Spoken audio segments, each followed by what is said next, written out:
Hey everyone, CW Music Reviews here. I'm CWD and this is going to be a music review of the new King Gizzard and the Lizard Wizard album, Nonagon Infinity. King Gizzard and the Lizard Wizard are a Australian experimental rock band that's been around for about 6 or 7 years now, but have been really prolific in putting out records. With this new album, I think they're on their 7th or 8th maybe? Now, I hopped onto these guys like last year when they put out this acoustic folk rock album of sorts, Paper Mache Dream Balloon.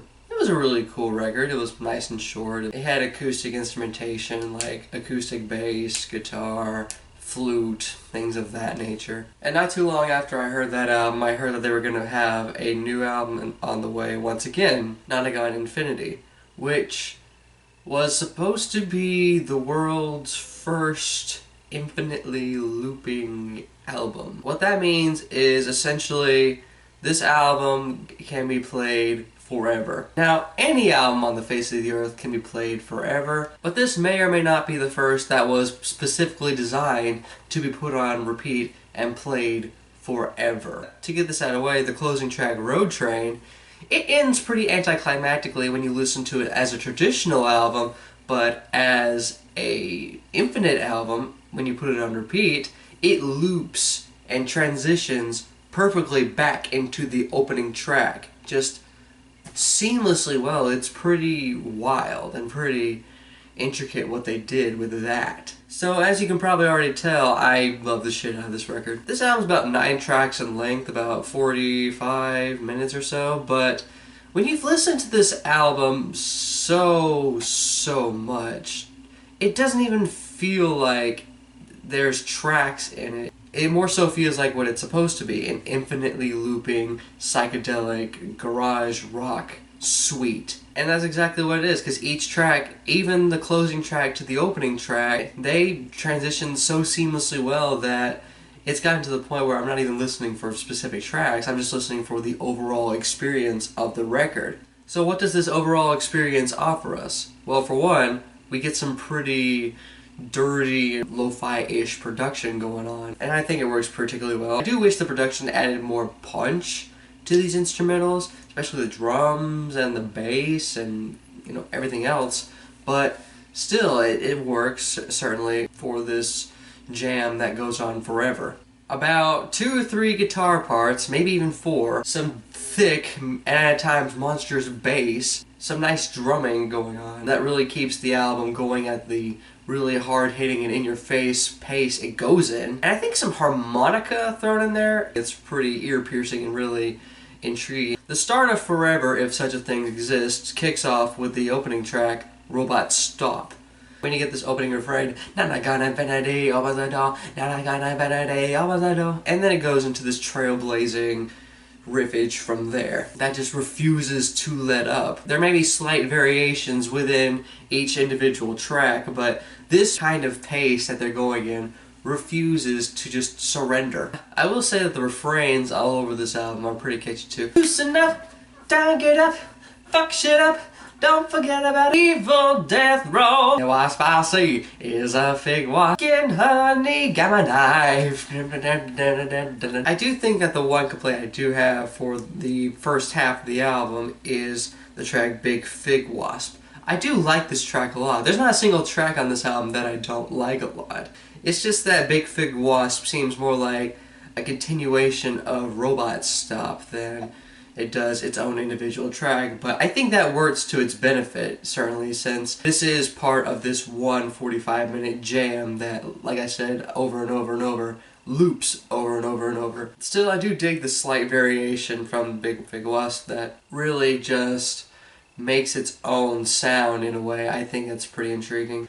Then we get the track Gamma Knife, which was the first single that I heard off of this album, and I still enjoy it a lot, even when I first initially heard it. The riffage is really mosh-friendly. I like the refrain on this track a lot, especially this groove. It's probably one of the more accessible tracks on the record. And once you think the track might stop or fade out, it just continues from there with the track People Vultures, which again might seem kind of like just a continuation of Gamma Knife, but it's got its own groove to it, certainly. It's actually a bit more aggressive than Gamma Knife. But then we get the track Mr. Beat, which is I guess the calm down track or something like that. Like, all of a sudden, the track as a whole just goes for a more smoother and more slicker vibe, I guess. Like, this could have been an electrified cut from Paper Mache Dream Balloon, but reworked particularly well for this album. I do like the vibe it's got. It's definitely a highlight for me in the track listing. But then we get to probably, I think, my favorite track on the album,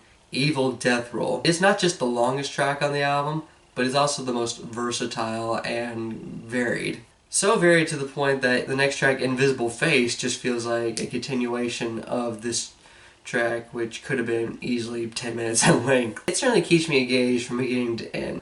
But yeah, Invisible Face, it just introduces bum bum bum bum bum bum bum bum bum. That was already kind of on Evil Death Roll, but a bit more staccato and a bit more just really ear-grabbing. Plus the middle of the track has like this soft psychedelic come down period. Like a couple of tracks after the big track that already was the come down period, but still it adds variety. I do like this track. And then it glides into another ear-grabbing and really intriguing track, Wah Wah.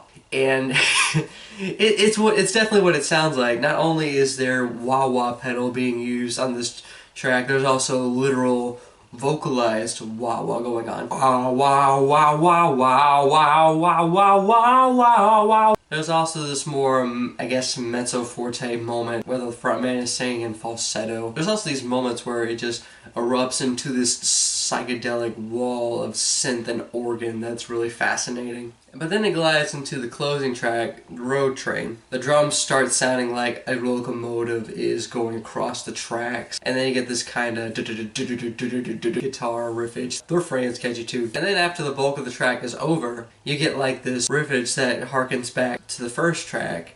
And then the album ends. No, the album does not end. You put that album on repeat. That riffage that it goes into on the tail end of this track glides perfectly into the opening of the first track that you started with. That's how you listen to this album. Do I put it on repeat forever? Me personally, no. I'm not going to listen to this album for the rest of my life, just non-stop. But I am definitely going to be listening to this album quite a bit because this is a really great record. What I like about this record a lot is that it goes beyond the gimmick. It actually gives us good movements within this really well-crafted suite that King Gizzard tried to go for, and I think it does it particularly well. If you're into psychedelic rock, if you're into garage rock, if you're into experimental rock, or just rock music in general, and you need something new, you need something fresh, something exciting, then check this album out. You will love the shit out of it. This album is a plus 2.7 out of plus 3. I might love this album more than most people because I do see that some of these tracks are going to pale in comparison to others for some people. But me personally, I have very little, if any, complaints about this record. But if you give this album a listen, what did you think of it? Did you like this album? Did you dislike this album? What was your reason for that? And what should I consider listening to and reviewing next? NET is coming up. Best albums of March and April are coming up. Stay tuned for that. CW Music Reviews here. Signing off.